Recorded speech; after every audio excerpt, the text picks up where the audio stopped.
Leeds United have taken a bold step forward in the transfer market, and things are starting to take shape behind the scenes, even if everything isn't signed and sealed just yet. Word is out that they've reached personal terms with Noah Okafor, the incredibly dynamic winger from AC Milan. Now, before anyone gets ahead of themselves, no agreement has been finalized between the clubs at this point, but the fact that Okafor has agreed on his end is a massive signal of intent. It smooths out the rest of the process, and barring any surprises, Leeds could be looking at adding a player of serious pedigree to their squad in the coming days. The finishing touches are all that remain, and from that point forward, we're basically talking about a Leeds United player just waiting for the ink to dry. But this is where it gets a bit more interesting, because Okafor's imminent arrival has essentially slammed the brakes on another big target that had been in the conversation for weeks: Bilal El-Khanous, the Moroccan midfielder who many fans had their eyes on as a potential creative engine for the squad, is officially off the radar now. Leeds have dropped out of the race. It's not speculation anymore, it's real and it's final. And the reasons behind this shift are worth diving into, because it tells us a lot about where the club's priorities lie, how they're handling recruitment, and where we might be heading from here. So let's rewind a little and unpack where all of this started. The El-Khanous links were hot for a while. Multiple clubs were said to be in the mix: Crystal Palace, RB Leipzig, Leeds, all hovering around the Genk midfielder. And it wasn't just random chatter. It was pretty solid intel, with consistent updates flowing from credible sources close to the situation. One of the earliest leaks came from the kind of journalist who always seems to have a foot in the door. Someone who might just have a line to the agency representing the player. The kind of guy who doesn't just throw names out there unless something is cooking. So, when it started to get quiet, when the updates stopped rolling in, I figured, okay, time to start asking around. I reached out directly just to see if there was anything still alive in that El-Khanous thread. What I got back was simple but telling. Leeds United have gone quiet. That was the phrase. Meanwhile, Crystal Palace are the ones pushing hard now. That shift in momentum tells you everything. Leeds had their moment, they explored the deal, and they've moved on. And then came the real kicker. I asked about the Okafor situation, because it was clear that was heating up.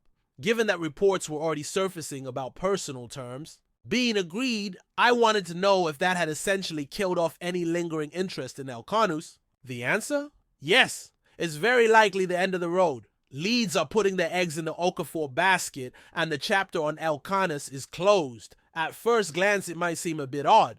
After all, these are two very different types of players. Okafor is an out-and-out winger. Fast, direct, electric in one-on-one situations. He thrives out wide and loves to isolate defenders, get to the byline, and create chaos. El-Khanous, on the other hand, is much more of a cerebral player. He's the guy who provides the pass before the assist, the pre-assist king. He doesn't light up the highlight reel every week, but he keeps the attack ticking, breaks lines with subtlety, and unlocks space in ways that don't always show up in the stats. Two very different profiles, so it's not like signing one makes the other redundant. But maybe this tells us something about the system Leeds plan to use. Maybe the club is leaning into wide play, into pace and width, rather than building through a number 10. Maybe they've decided the central creative role will be filled by someone already on the books. Maybe Brendan Aronson, maybe even someone like Crescencio Somerville rotating into a freer role. Or maybe Daniel Farke doesn't want a traditional 10 at all. It's all speculation at this point, but the choices Leeds are making in the market definitely point toward a preference for explosive wide players over deep-lying creators. What seems increasingly likely now is that El-Khanous will end up at Crystal Palace, especially with the expected sale of Eberechi Eze. That move opens up a gap in midfield, and El-Khanous feels like a natural replacement in terms of style. Palace are also reportedly circling another target, a player named Solis who's been turning heads in Europe recently. There's talk they might actually go for both. And if that happens, that would be a serious statement of intent from Palace. Two technically gifted high upside players added in one window? That's a rebuild done right. Back to Leeds though, and the big question now becomes, what next? If El-Khanous is off the table and Okafor is likely in, what's the next domino to fall?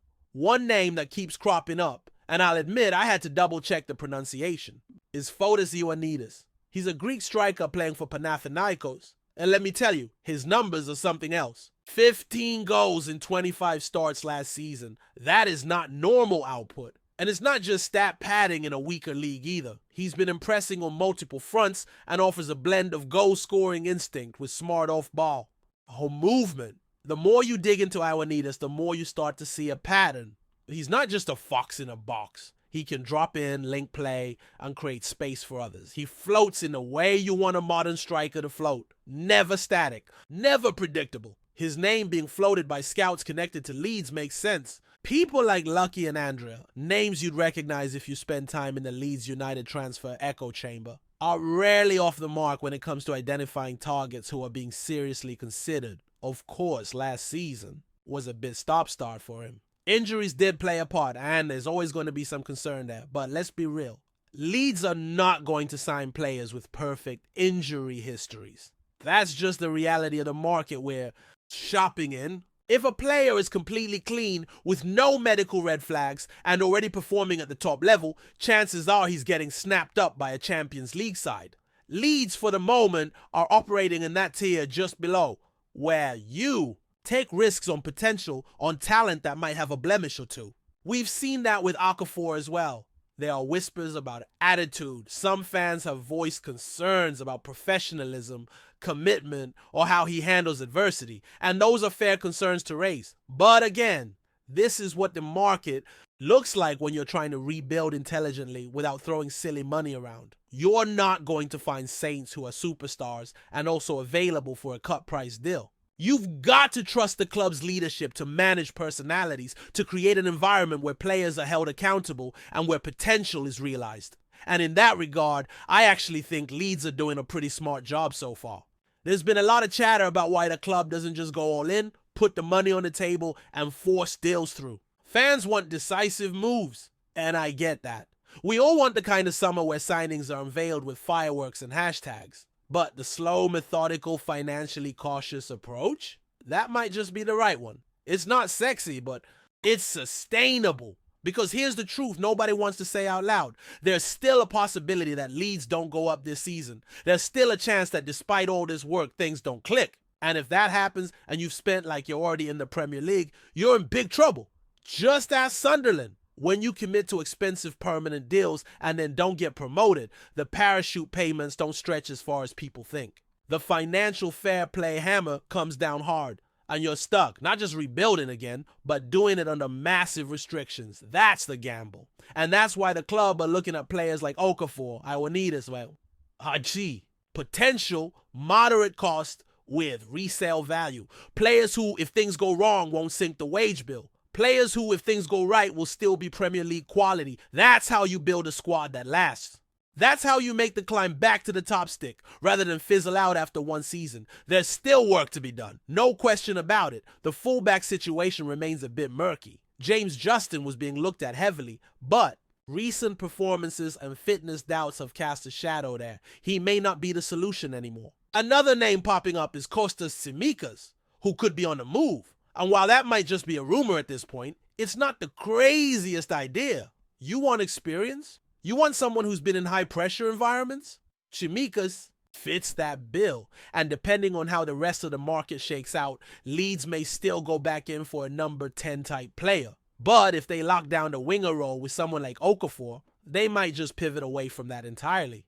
Build the attack through width, let the midfield handle transitions, and focus on direct play. It's a viable approach, especially with the talent already in-house. The real goal now is staying flexible, staying alert to opportunities, and not getting boxed into one transfer strategy. Talent will emerge late in the window. That always happens. And the clubs who are patient, who don't blow their budget in July, are the ones who can move fast when the right name becomes available. That brings us to a slightly more philosophical part of this whole process. The way Leeds United are handling this transfer window tells us a lot about the club's direction. And it's clear that this isn't just about splashing for the sake of headlines. It's about building a system that actually makes sense. Because for all the panic that usually surrounds a transfer window, Leeds have shown a real level of composure this time. They're not chasing ghosts. They're not overpaying just because another club is sniffing around. Every move seems considered, calculated, and that's not something we've always been able to say in recent years. Let's not forget, just 12 months ago, the club was a mess. There was no clear structure. The squad felt like a jigsaw puzzle, missing half the pieces, and the football being played was disjointed at best. This summer had to be about more than just plugging holes. It had to be about setting a new standard, laying the foundation for something that can actually be built on year after year. And part of that is accepting that you can't do everything at once. You can't fix the entire squad in one window. What you can do is make smart additions, add depth where it matters most, and start to develop a core group of players who understand the system and can grow together. Take someone like Ethan Ampadu, for example. Brought in to provide steel and versatility in midfield, and already looking like the kind of player you build around. Or Ilya Gruev, who might not have been the flashiest signing on paper, but is turning into a crucial cog. These are the types of players that don't always get the spotlight, but end up being the spine of your team when the grind of the championship really kicks in.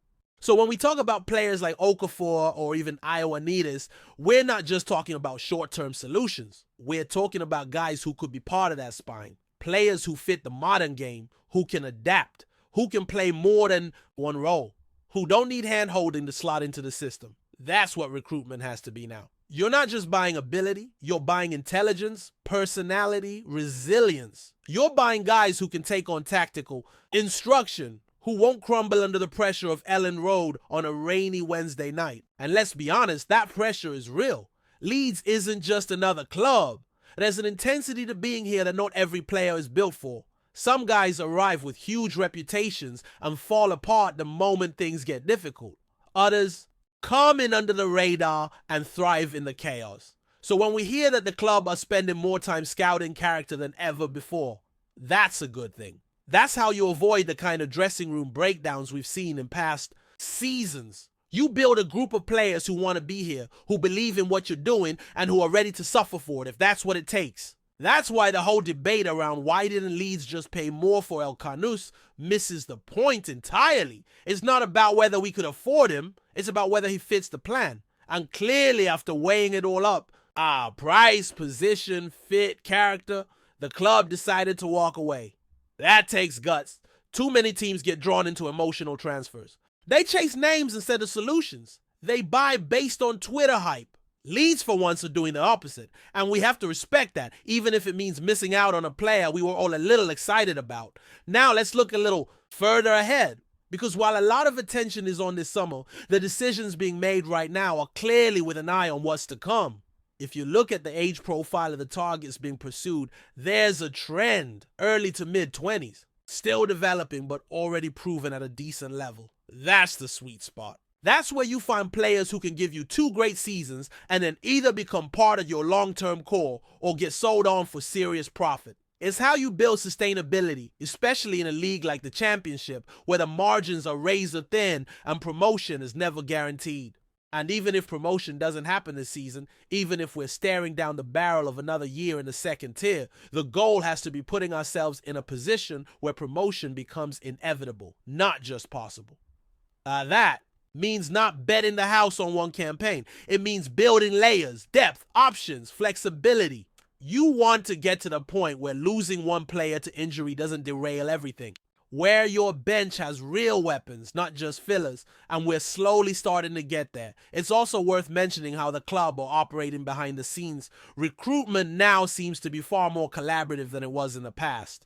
There's a real connection between what the coaching staff are asking for and what the recruitment team are delivering. You can see the outlines of a playing identity starting to form. High energy, vertical movement, tactical intelligence. We're not there yet, not fully. But you can tell that the pieces are being assembled with intent. Of course, none of this works unless it translates on the pitch. That's the final test. It's one thing to build a squad that looks good on paper. It's another thing entirely to turn it into a cohesive unit that wins football matches. And that's where the manager comes in. Daniel Farke has his work cut out. He's got to blend new signings with existing players, manage egos, rotate intelligently, and get results, all under the microscope of a fan base that expects a lot. And rightly so. Leeds United should never settle for mediocrity. But at the same time, there has to be a recognition that sustainable success takes time. The Championship is brutal. It's not like other leagues. It punishes inconsistency. It demands physical and mental resilience in ways that most players aren't used to. So when you bring in a player from outside the UK, especially from a slower or more technical league, there's always a period of adjustment. That's why the timing of deals matters so much. The earlier you get players in, the more time they have to settle, to get used to the style, to adapt to the demands. And that's why it's encouraging to see the club moving earlier this window than in previous ones. Okafor, if and when it gets done, is a big deal. Not just for what he brings on the pitch, but for what it signals. It tells us the club are willing to make bold moves when the right opportunity presents itself. It tells us we're not afraid to target players from top European leagues. And it tells us that we're serious about giving the manager the tools he needs to play a more expansive, dangerous brand of football. Because make no mistake, this isn't going to be a season of grinding out 1-0 wins, hoping for the best. That might work in the short term, but if the ambition is to go up and stay up, you need a style of play that can evolve, that can dominate games, that can break down teams who sit deep, who play 5 at the back, who come to Elland Road looking to frustrate. You need wingers who can beat their man, midfielders who can pass under pressure, strikers who can finish with minimal chances. And more than anything, you need belief. That's what feels different right now. There's a sense of belief building again. Not just blind optimism, but genuine confidence that a club knows what it's doing, that there's a roadmap, a vision, and sure, we might hit bumps along the way. There will be injuries, bad runs of form, the occasional meltdown on social media. That's football, but the foundation is being laid, and that's the most important thing. You can build on a foundation. You can't build on chaos. So while the headlines this week will focus on Okafor and Elkanus, 1 in, 1 out, the real story is bigger than that. It's about a club that's learning from its past, refining its process, and slowly but surely turning itself into a machine that knows how to operate in the modern game. Not just react to it, not just survive it, but shape it. There are still moves to be made. No doubt about that. The fullback issue has to be addressed. The striker conversation is far from over. And there's always the wild card. The unexpected name that pops up late in the window and turns everything on its head. But for the first time in a while, it feels like Leeds are ready for whatever comes next. Not just hoping things fall into place, but actively making them. The next couple of weeks are going to be fascinating. Not just for who comes in, but for who stays. Squad trimming is going to be a factor. Loans will happen. Some fringe players might get a second chance, while others will be quietly moved on. But as long as the focus remains clear, building a balanced, hungry, tactically intelligent team, then whatever the outcome this season, we're moving in the right direction. But before we continue, don't forget to subscribe to our channel and hit the like button on this video. Your support helps us keep bringing you the latest updates on Leeds United, and make sure to share your thoughts on the news in the comments below. We'd love to hear from you. Whispers and excitement are sweeping through Elland Road as Leeds United appears to have pulled off the kind of signing that could redefine the club's trajectory for years to come. Sources close to the matter are buzzing with speculation that Carlos Vela, the prolific Mexican forward known for his finesse, vision, and clinical finishing, has agreed to a 3-year contract with the championship side, a move that would constitute the largest transfer in Leeds history. The rumor, though not yet officially confirmed by the club, has already sent fans into a frenzy, with social media accounts lighting up with speculation, highlight reels, and comparisons to past legendary signings in English football. Analysts and pundits are debating the potential impact of VELA's arrival on the team's dynamics, particularly focusing on how his experience in European football, especially La Liga, could provide Leeds with a creative spark that has been missing in recent campaigns. This signing, if finalized, represents more than just a marquee player coming into the squad. It symbolizes Leeds' ambition to challenge not only for promotion, but to establish themselves as a dominant force in English football. Rumors also suggest that the deal includes performance-related bonuses and incentives that could make VELA the highest-paid player in the club's history, a point that is fueling even more debate among fans and commentators alike about the club's financial strategy and long-term vision. The very possibility of such a deal has stirred conversations in bars online forums, and television panels reflecting the magnetic effect a player of VELA's caliber can have on a football community, desperate for high-profile success. If these rumors prove accurate, Leeds would be signaling an audacious intent that extends far beyond the pitch, capturing attention across Europe and cementing their place in headlines for weeks to come, all while reigniting dreams among supporters who have long yearned for a marquee signing to transform the club's fortunes. The narrative surrounding VELA's potential arrival has gained traction amid speculation that negotiations were highly complex, involving multiple intermediaries, agents, and discussions about personal terms that could make or break the deal. Sources close to the player indicate that VELA himself has been intrigued by the idea of joining a club with historical prestige, a passionate fan base, and a stadium capable of creating one of the most intimidating atmospheres in the Championship. Rumors suggest that the discussions included guarantees about the club's style of play, the role VELA would occupy, and assurances of being a central figure in Leeds' attacking setup. This attention to detail hints at a level of strategic planning from the club's management that is rarely seen in the Championship, suggesting that Leeds is willing to go to extraordinary lengths to secure a player who can deliver both skill and marketability. Fans are already imagining the creative combinations VELA could form with existing squad members, speculating on tactical adjustments that might revolve entirely around his technical mastery. Debates have emerged about the financial implications of such a signing, with pundits questioning whether Leeds is overextending themselves for a player who has not played in English football before, while others argue that the potential revenue from shirt sales, sponsorships, and increased ticket sales could more than justify the outlay. The rumor mill has even touched on VELA's lifestyle, suggesting that the vibrant city of Leeds, coupled with the chance to be a leading figure on a historic team, may have played a critical role in persuading him to consider the move. Enthusiasts of the sport are buzzing with hypothetical scenarios, imagining moments when VELA could single-handedly change games, influence promotion races, and even attract further talent to Elland Road, making this potential signing a watershed moment in the club's modern history, all fueled by the tantalizing and persistent whispers that refuse to fade. As the news, or rather the persistent speculation, continues to circulate, various football analysts and journalists are weighing in with their opinions, creating a sense of inevitability about a deal. Some highlight VELA's impressive statistics in previous leagues, emphasizing his goal-scoring prowess, assist record, and ability to maintain consistency across seasons, suggesting that Leeds could finally gain a level of attacking fluency that has been missing in recent years. Others focus on the psychological aspect, speculating that having a player of VELA's stature could transform the team's mentality, instilling confidence in younger players and offering an example of professional excellence to emulate on and off the field. Rumors have also linked the signing to a broader strategy aimed at signaling Leeds' ambition to rival Premier League sides in the near future, with VELA's signing acting as a beacon to attract further high-profile talent. Social media engagement has soared, with hashtags related to the potential transfer trending internationally, reflecting the global appeal of VELA's name and the universal interest in a transfer that appears both bold and unprecedented for a club of Leeds' stature.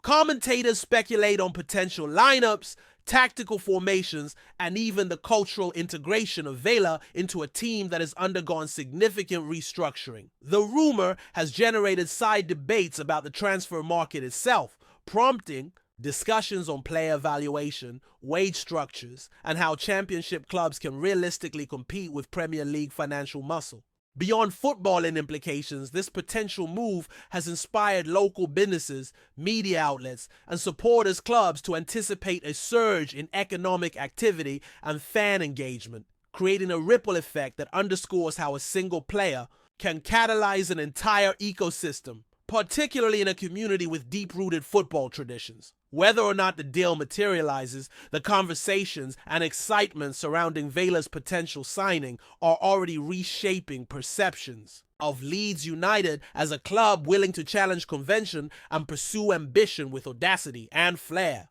The emotional reaction among fans has been immediate, with social media flooded with a mixture of disbelief, excitement, and strategic speculation regarding how Leeds might restructure its squad to maximize the impact of a player like Carlos. VELA. The rumor has sparked intense debate among supporters regarding the club's current depth, tactical flexibility, and potential rotation strategies, as many envision VELA forming devastating partnerships with existing forwards and midfielders. Supporters are also considering the potential implications for homegrown talent, discussing whether the club will prioritize nurturing young players alongside integrating a high-profile international signing, or if VELA's arrival could alter the balance of opportunities within the squad. Local fan forums are abuzz with predictions, mock lineups, and highlight reels from VELA's past exploits, illustrating the intensity with which supporters are engaging with the rumor. Speculation has also touched on leadership dynamics within the dressing room, pondering how VELA's arrival could influence captaincy discussions, team hierarchy, and the integration of international players into the squad. In addition, there's widespread conjecture about VELA's adaptation to the physicality and pace of English football, with pundits dissecting his previous performances to assess whether his technical skill will translate effectively in the championships. Demanding environment. Some enthusiasts suggest that Leeds' management has a calculated approach to balancing flair and toughness, implying that VELA's acquisition might be part of a broader strategy to blend creativity with grit. The persistent buzz surrounding this potential signing has also prompted international observers to monitor Leeds closely, suggesting that if VELA joins, the club may experience increased visibility, attracting attention not only for its sporting ambitions, but also for marketing with sponsorship and fan engagement opportunities on a global scale, demonstrating the multifaceted impact a single marquee transfer rumor can have on both a club and its surrounding community. Meanwhile, football insiders continue to fuel the rumor mill, providing tantalizing glimpses into the negotiations, contractual details, and possible incentives that could make this signing a historic event. Sources hint at elaborate discussions surrounding image rights, bonuses tied to individual performance, and conditions designed to ensure both the player and club benefit from a long-term partnership, suggesting an unprecedented level of sophistication for a championship club. Analysts speculate that Leeds' willingness to engage in such detailed negotiation may reflect a strategic intent to redefine their brand, signal ambition, and attract further talent capable of elevating the club's profile both domestically and internationally. The rumor has also inspired debates around financial sustainability, with commentators weighing whether such a bold move represents a calculated risk or a daring gamble that could either solidify the club's stature or challenge its fiscal prudence. Fans, however, appear less concerned with monetary debates and more excited by the prospect of witnessing one of the most skilled forwards in modern football donning the white shirt, imagining electrifying moments, critical goals, and game-changing plays that could transform the championship landscape. The speculation surrounding VELA's arrival has created a sense of anticipation akin to a championship chase, with supporters, pundits, and journalists alike discussing not only the tactical possibilities, but also the emotional and cultural impact on Leeds United's identity. In addition, the rumor has reignited local and international interest in the championship as a competitive arena, challenging perceptions that the division is merely a stepping stone